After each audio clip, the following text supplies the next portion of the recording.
Magandang umaga, kain tayo guys. Ang ulam ko ay sinaing na tulingan.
guys, katatapos ko lang maghugas ng pinggan. Ngayon guys, dito tayo sa aking tambayan dito sa gilid ng bahay namin. May maliit na tambayan ako dito. Pakita ko pati sa inyo guys yung hiningi kong kulambo na para sana doon sa aking pananim. Kaso nga lang, hindi natuloy yung ating pagtatanim ngayon dahil may nangyari nga. Papakita ko sa inyo yung kulambo na hiningi ko. Ayan guys, nandito na ako sa labas. Nandito na ako sa aking tambayan dito na maliit lang. Madaming kalat guys. Sari-saring kalat gawa ng aking mga alaga.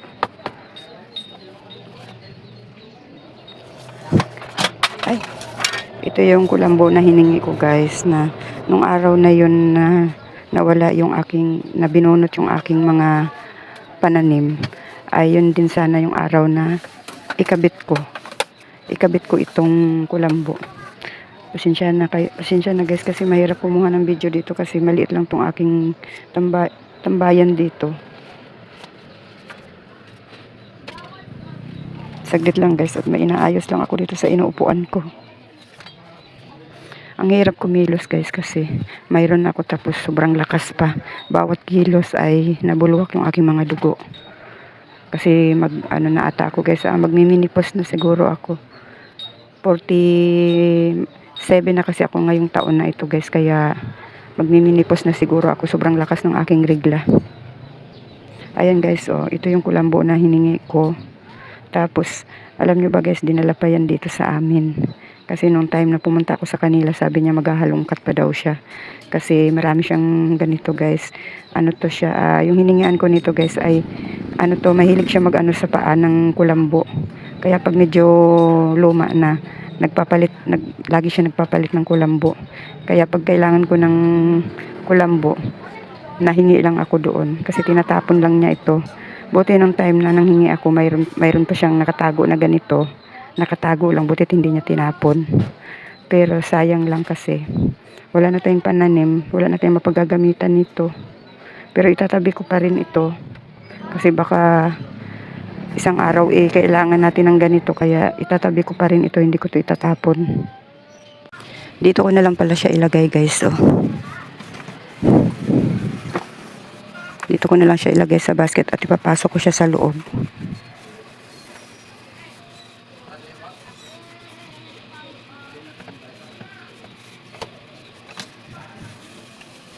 Ayan, dito ko na lang muna siya ilagay. Kasi baka dumating yung araw na kailangan ko din to. May magagamit tayo. Papasok ko na lang ito sa loob.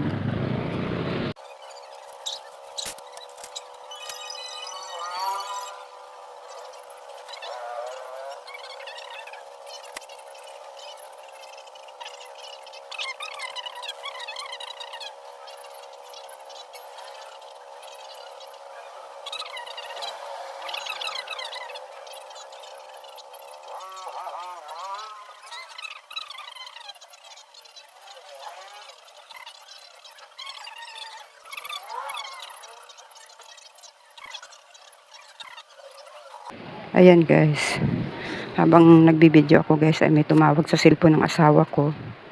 Kaya ayun, sinagot ko muna. Ayan guys, tago ko na lang muna ito.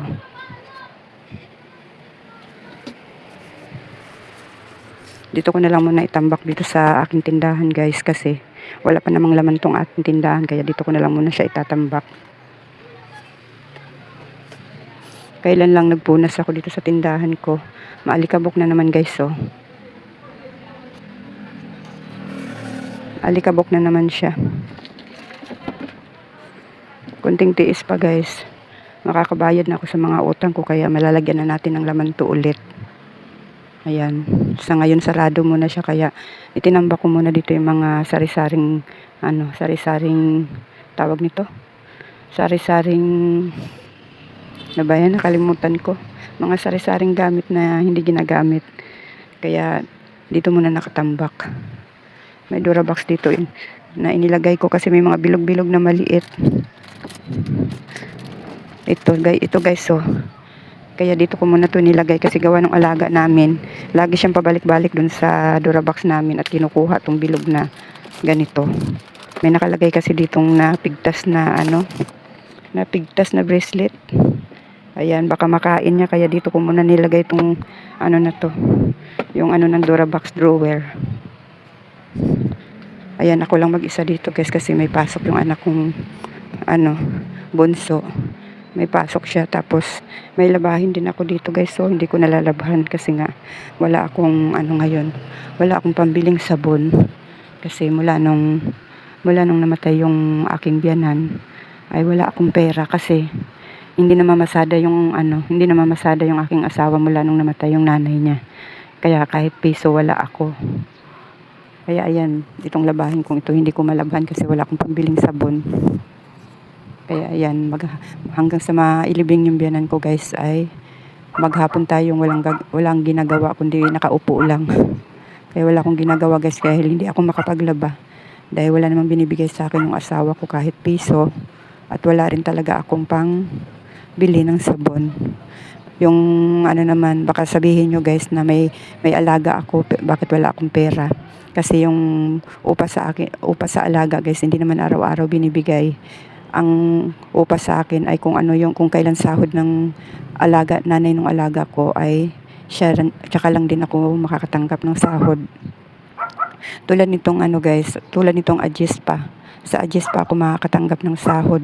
Tapos, yung sasahurin ko naman guys ay ihuhulog ko lang yun sa sa cellphone na ginagamit ko ngayon sa pagbablog. Ihuhulog ko lang yun. Tapos, yung iba naman, pambayad ng kuryente at saka tubig. Kaya wala talaga akong nagiging pera. Pag hindi naman masada yung asawa ko, wala rin talaga akong pera. Tulad mula kahapon, pangalawang araw pa lang ngayon mula nung namatay yung biyanan ko. Kaya wala talaga akong pera mula kahapon at saka hanggang ngayon. Sa linggo pa ata ililibing yung biyanan ko kaya hanggang linggo pa ako walang pera talaga. Kahit nga pambili ng bigas guys, wala akong pambili. Kahit ulam, wala. Kahit piso, wala ako. Kaya, lang ako, naghihintay lang akong dalhan ako ng pagkain dito galing doon sa patay. Pero pambili talaga ng ulam at bigas wala ako. Kaya ayan guys, maghapon lang akong ngayon hanggang sa mailibing yung biyanan ko. Maghapon lang ako nasa loob ng bahay, nakaupo. Upo, tulog, upo. Upo, higa. Ayun lang, yun lang yung ginagawa ko ngayon araw-araw. Mamaya pala guys, may alaga uli ako dun sa 10 years old ko. Kasi mamaya alas 3 ng hapon ay papasok na yung mama niya. Kagabi kasi wala akong alaga kasi rest din ng mama niya kahapon. Kaya mamaya may alaga na uli akong 10 years old. Tapos yung alaga naman ng anak ko, hanggat hindi pa siya nadating mamaya ako muna mag-aalaga. Pero pag nadating naman na siya na nagpapatuloy mag-alaga ng kanyang alaga. Pero sa ngayon guys ay mag-upo-upo muna tayo kasi habang wala pa tayong alaga. Ayan guys, kain ulit tayo guys ng tanghalian. Ayan guys, galing lang itong kinakain ko ngayon guys ay galing lang ito dun sa patay. Ayan, yun lang inaasahan ko na pagkain na galing sa patay guys kasi wala talaga kami pambiling bigas at ulam. Tapos ang pinoproblema ko guys sa umaga kasi sa umaga kailangan may bigas ako. Buti na lamang guys, kahapon at saka ngayon may bigas pa akong isinasaing kasi may mga tira-tira ako doong bigas. Ang bigas na mayroon ako doon pang hanggang bukas na lang, pang Huwebes, Friday at saka Sabado wala na akong pambili ng bigas. Ayan guys, kain tayo guys. Galing lang talaga ito sa patay guys. Dinalan lang ako ng asawa ko.